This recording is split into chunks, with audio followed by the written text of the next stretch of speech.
You're not qualified, Mr. Hegseth. You're not qualified. You talk about repairing our defense industrial complex. You're not qualified to that. At a CVA event in Virginia, you needed to be carried out of the event for being intoxicated. You had just fathered a child 2 months before by a woman that was not your wife. It's clear to me that you're not being honest with us or the American people because you know the truth would disqualify you from getting the job. He's a former US Army veteran, a Fox News host, and now Donald Trump's pick for US Secretary of Defense, a role held by Lloyd Austin in Biden's administration.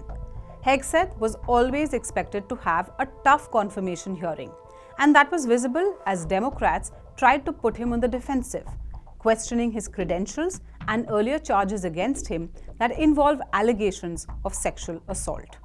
You had just fathered a child 2 months before by a woman that was not your wife. I am shocked that you would stand here and say you're completely cleared. Can you so casually cheat on a second wife and cheat on the mother of a child that had been born 2 months before, and you tell us you are completely cleared? Senator, how is that a complete clear? Senator, her child's name is Gwendolyn Hope Hegseth, and she's a child of God, and she's 7 years old. And she was, and you cheated on the mother of that child less than 2 months after that daughter was born, didn't you?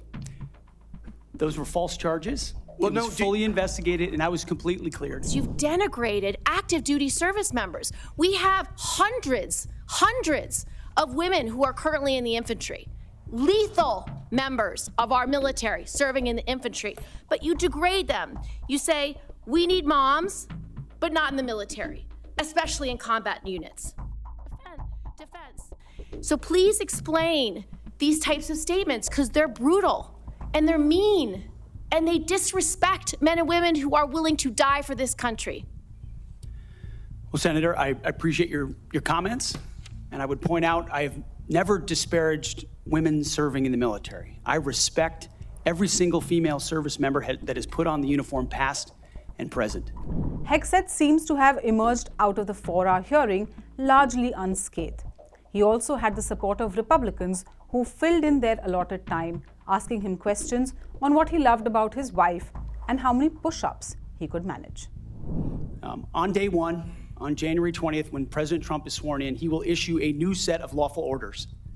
And the leadership of our services will have an opportunity to follow those lawful orders or not. Those lawful orders will not be based on politics. They will be based on readiness, accountability standards, and lethality.